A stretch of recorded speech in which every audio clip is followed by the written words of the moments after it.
Hi, beloved. Hi, beloved. So happy you're here with me. This is the third episode of the Beyond Grief podcast on living beautifully through grief, loss, and transition. Okay, so a little while ago, I went to go see my natural practitioner.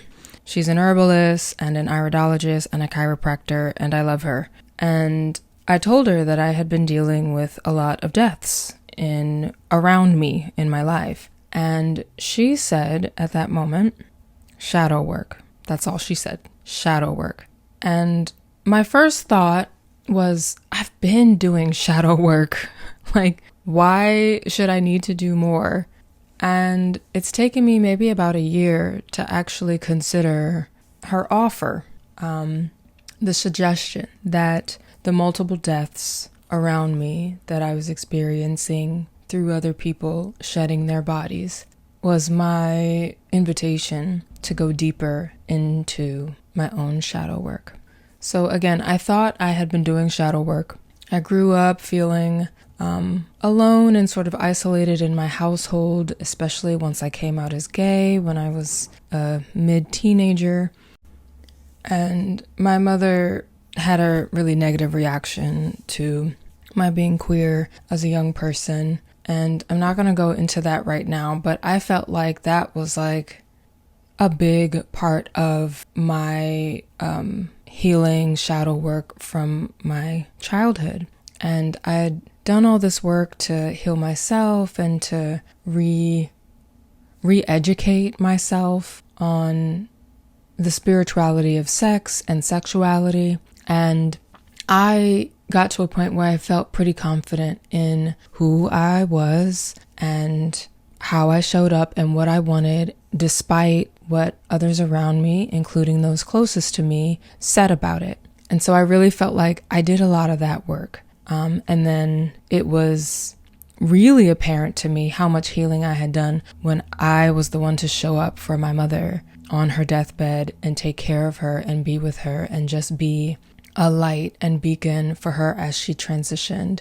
The way that I loved and honored her transition and showed up in full spiritual capacity as she went on her journey is a testament to how much work I had already done by the time I was 21. And also by that time, I had come to understand myself a little bit better and accept myself in spite of being a little bit odd or different than most of my peers, including the queer ones. We didn't use that term queer at that time yet. I'm a child of the late 80s, so in the early 2000s, we just used gay or lesbian or bi, and so even amongst my lesbian peers, I felt a little odd and different. Just like I saw things differently, I acted differently. I was sensitive in a way that I didn't even name yet either. But in retrospect, I know that I gravitated toward the term queer once it did start to be used widely because it felt more encompassing of all the ways that I am, and specifically being sort of odd as a person in society. So I had learned to love myself and my quirks, and then throughout the whole decade of my 20s, I basically was learning how to avert the male gaze. I wasn't ready to deal with masculine or male sexuality.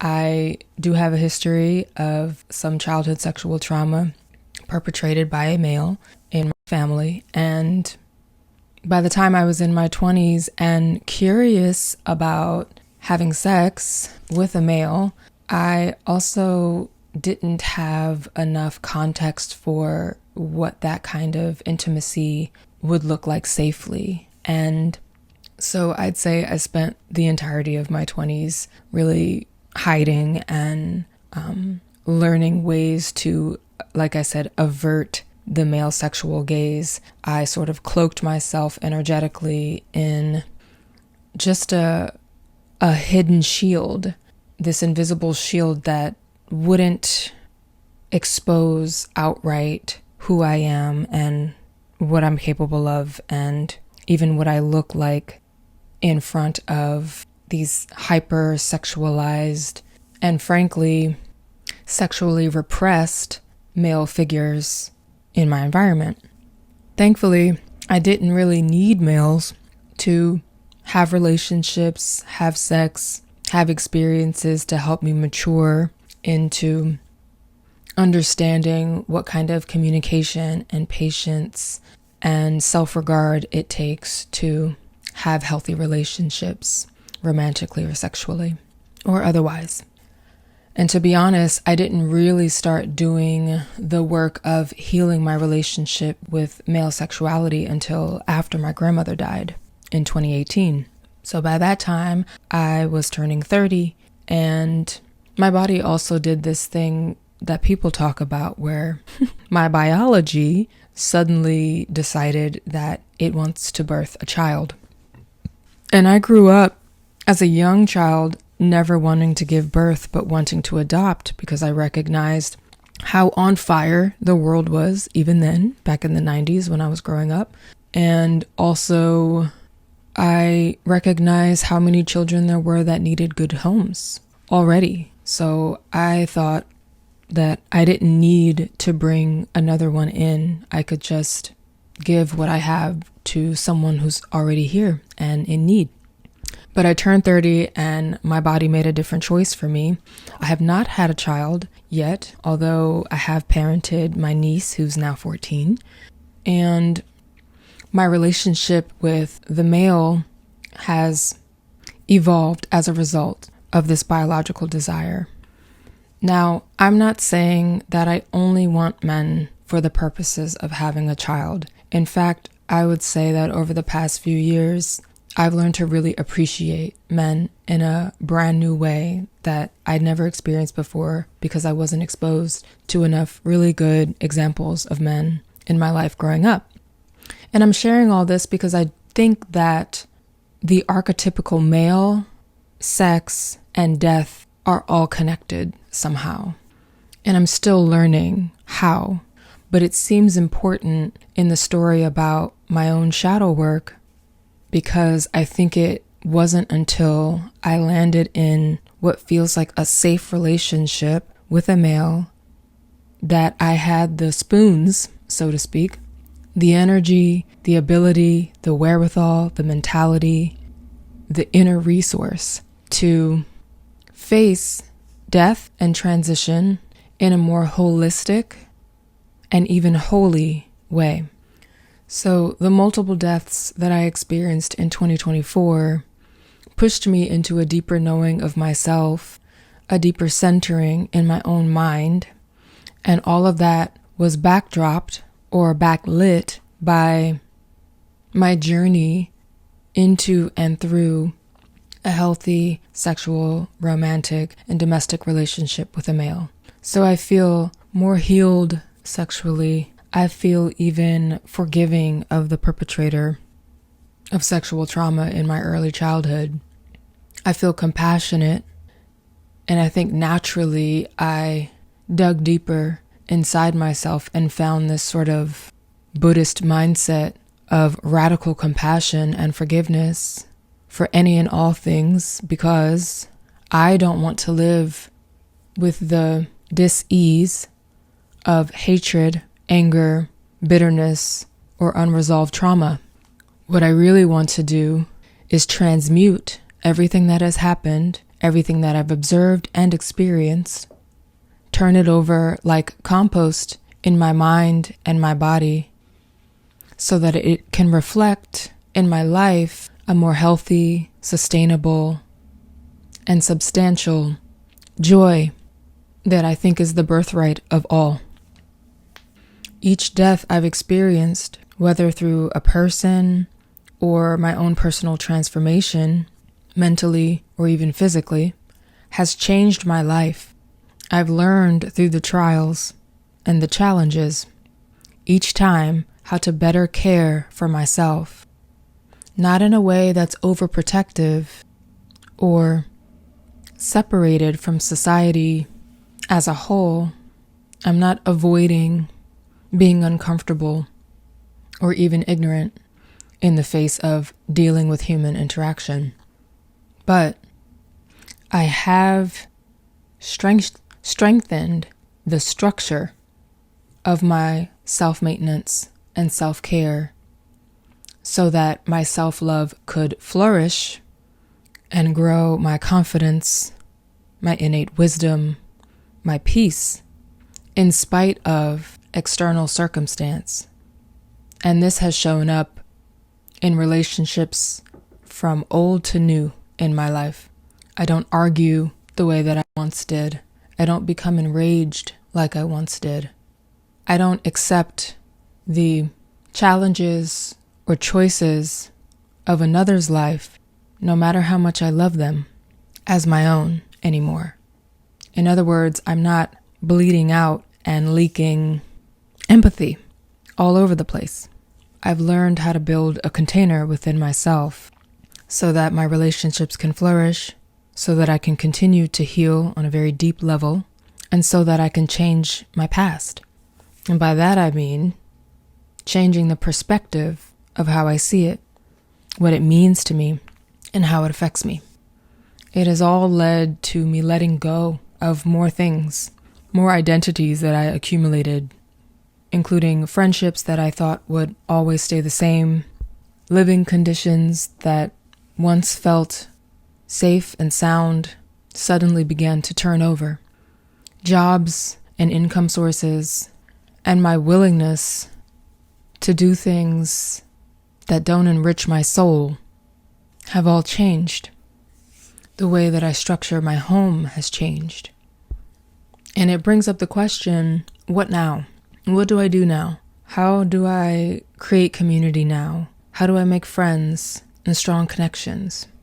And this reminds me of a question that I received once about how to engage in loving relationships after losing a loved one, knowing that the more love that we feel equals the amount of pain that we'll feel when we lose that person, because we will all lose, and hopefully, prayerfully, naturally, someone will lose us.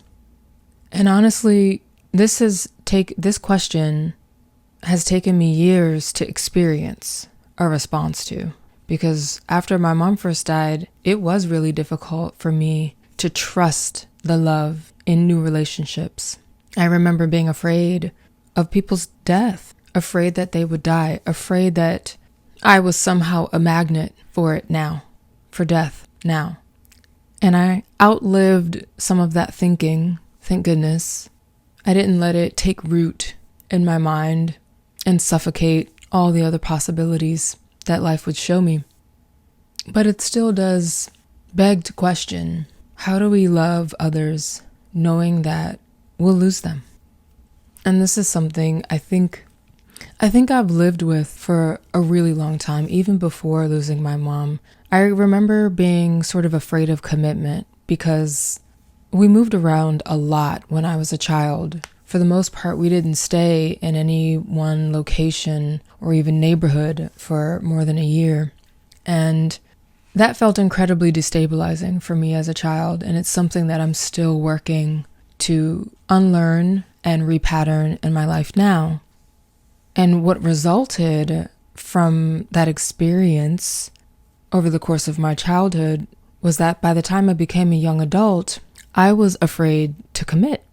I didn't understand what love was, but aside from that, I really didn't understand how to put my all into something and allow for myself to have the full experience to invest into this thing. And this was important for me because I was a young actor. I was an artist. Art requires your full investment. And I sort of skirted along through schools, not really making the deep commitment to the forms because I didn't know how, and because I was avoidant of the experience of loss. And it took me dedicatedly deciding to put my all into something, into my performance, whatever it may be, to begin to learn the joy of being my full self, of allowing myself to care for the thing, to learn how to better let it go once it was over. And the reality is, as a big, majestic, and magical being that I am, I will encounter reflections along my path over and over again. And many times, those pure reflections will surprise me when they face me. It'll be fun. It'll feel good. It'll feel like I'm not only alone for a time, but those times with those reflections will always end. And I've learned not to be devastated by their ending, by respecting that every one of us has our own path. Every one of us is a magical, mystical being. And the more we engage with the authenticity of ourselves, with our desires, with our truths, with our awareness, the better the magic will be that we put out into the world. So I have to respect another's path the same as I respect my own. So the fact of impermanence is not a hindrance, but an opportunity to learn flexibility, insight, ways of deeper care and commitment to self. And it provides the joy that most people actually want to feel in spontaneity. We might not like change when we think of it mentally, but we are naturally adaptive beings. We can either support our natural adaptation, or we can fight it and cause harm to ourselves, even if at the very least it causes us the shadow of grief. Within good grief, there is forgiveness, there is compassion, there is a love so wide and vast that it can hold every particle of what we feel. I believe that because I know it, because I've experienced that love, the divine love, as it's called. The love that can encompass the world is also the love that cries for the world. So this human experience is made of a bunch of polarizing parts. I'd go with the parts that make you feel the best. And I mean feel from within the best. We know what depression feels like. We know what isolation feels like, what desperation is. And we don't have to choose it just to let the thing know that we loved it. Tears are cleansing. Sometimes knowing the weight of the world can make you want to scream. And those screams can be cleansing too. In that case, I'd say dig a hole into the ground and scream into the hole and bury it with a prayer and let your tears water it. But having a safe, contained, and practical ritual to express the grief can shield us from the damage of repression. So, illuminate the shadow with action. Don't let the shadow cast a shadow. Getting to know why we feel what we feel is valuable energy management. And the resources that we need to successfully integrate each loss, each transition, each death are held within us as nature and reflected in nature and are proximal to our availability to it. What we need is already here. Avoiding who we are, what we feel, and the root of our love can lead us to some really self-sabotaging, isolating, and shadow upon shadowy places. That's shadow upon shadowy places. In the dark, I talk to my ancestors, but I am the doorway that lets in the light. So I don't have to fear when I'm in pitch blackness and I can feel my ancestors close to me. Instead, I use it as time to talk to them. These are my benevolent ancestors, those known and unknown. And when I'm ready, at any moment, I can open the doorway more to let light in. So there's nothing like a monster in the closet to fear. We do sometimes fear ourselves. We fear the depths of our own grief or our own desire. We fear the things we love leaving or ending. We fear being alone and not belonging somewhere or to someone. But all of these fears are like hocus pocus. Those fears are the woo-woo. They're not real. They're a protection mechanism, but they're false. But if ever I fear, I use it as an opportunity to go into the awareness of my thoughts and become conscious of where they're leading and ask myself, what is this fear telling me that I care about? And once I know beyond a shadow of a doubt what I care about, I can then list and recognize all the places that still hold the essence of that subject that I care about within myself. I know this episode is kind of preachy, may be received as new age spiritual, but this is very, very old science. It is very old art and doctrine. Not doctrine, practice. And it's the basis of meditation. Conscious awareness. With a cool and level head of conscious awareness, I can make better decisions about what to do for myself to support my joy and long life and management of the resources to live my life as I desire. And I think that we all deserve that. It is our birthright. These are the values of being in union in the self. It makes way for a better integration of life and our experiences in it. We can't undo things that have been done, but we can decide how to react to it and whether our reaction is going to help or hinder the way that we show up in the world. With love, respect, and adoration, I will leave this here, beloved. I honor your journey as I honor my own. I invite you to take a few breaths of awareness in through your nose, which naturally filters and detoxifies the air for you, and out, releasing tension, frustration, anxiety from your body and your mind, trusting that where it goes, the earth knows how to successfully compost and reintegrate the energy to build nourishment for future sustained growth. With love, peace, beloved.